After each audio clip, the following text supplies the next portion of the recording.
আসসালামু আলাইকুম বন্ধুরা, সবাই কেমন আছেন? আজকে বন্ধুরা খুবই লোভনীয় মজার মজার খাবার রান্নার রেসিপি বন্ধুরা। এখানে আছে কুমড়ি শাক ভাজি আছে, এখানে আছে মাছ রান্না ঢেঁড়স আলু দিয়ে, এখানে আছে ডিম বোনা ডাউল। আশা করি সম্পূর্ণ ভিডিও দেখবেন, দেখলে অবশ্যই ভালো লাগবে বন্ধুরা। প্রথমে আমি বন্ধুরা মাছটা রান্না করে দিয়ে দিছি তেল, পেঁয়াজ, আদা বাটা, জিরা বাটা, পেঁয়াজ বাটা দিয়ে সুন্দর করে ভালো করে মশলাটা একটু কষিয়ে নিই। তারপর দিয়ে দেবো বন্ধুরা আমি মশলা দিয়ে দিয়েছি লবণ, হলুদ, মরিচ, ধনিয়া গুঁড়া, সজের গুঁড়া, মরিচের গুঁড়া দিয়ে মশলাটা ভালো করে কষিয়ে নেব। যখন থেকে তেলটা করে বেশি উঠছে তখন আমি বন্ধুরা মাছটা দিয়ে সুন্দর করে ভালো করে নেড়েচেড়ে কষিয়ে নিব। দেখেন বন্ধুরা রান্নাটা কী সুন্দর কালার হয়েছে, গ্রেভিটা ঘন হয়ে একদম মশলাটা কী সুন্দর দেখতে লাগতেছে, কালারটা সুন্দর হয়েছে বন্ধুরা।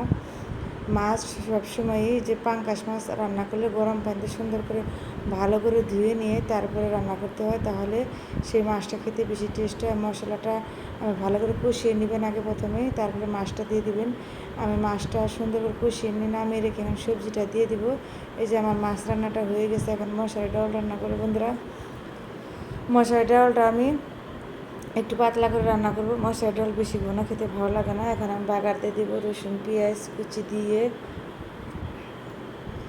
একটু জিরা দিয়ে। যখন দেখবো এটা বাদামি কালার হয়ে গেছে, পেঁয়াজের চেঞ্জ হয়ে গেছে, তখন বুঝে নেব এই যে বাগারে হচ্ছে ডাউলের টেস্ট। এখন আমি সুন্দর করে ভালো করে আমি বাগার দিয়ে দেবো বন্ধুরা। এই তো আমার ডাউল রান্নাটা হয়ে গেছে, দেখেন কত সুন্দর হয়েছে। এখন আমি বন্ধুরা করব শাক ভাজি, কুমড়ি শাক ভাজি করব। কুমড়ি শাকটা সুন্দর করে ভালো করে নেড়ে চেড়ে দিব, একদম কচি শাকটা বন্ধুরা। দেখেন কত সুন্দর সবুজ লাগতেছে। শাক ভাজি আমার কাছে সবচেয়ে প্রিয়, শাক ভাজি খেতে খুবই ভালো লাগে বন্ধুরা। শাক ভাজিতে একদম সহজ, তারপর রান্নাও সহজ, খেতেও খুবই মজা। শাক ভাজিটা আমি এখন পানি খাওয়া হয়ে গেছে, ভাজাটা হয়ে গেছে, বাগার দিয়ে দিব। বেশি করে তেল পেঁয়াজ দিয়ে বাগার দিলে বন্ধুরা শাক খেতে কী যে ভালো লাগে। শাক দিয়ে অনায়াসে আমি পেট ভরে ভাত খাওয়া যায়, শাক ভাজি সুন্দর হলে ভালো হলে।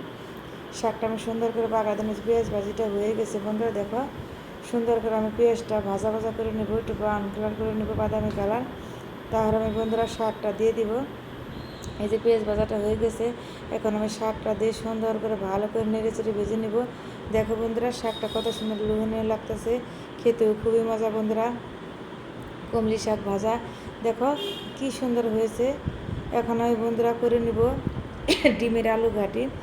উত্তরবঙ্গের সেই আলুর ঘাটি ডিম রান্না করে অনেকে, আমাদের এখানেও রান্না করে।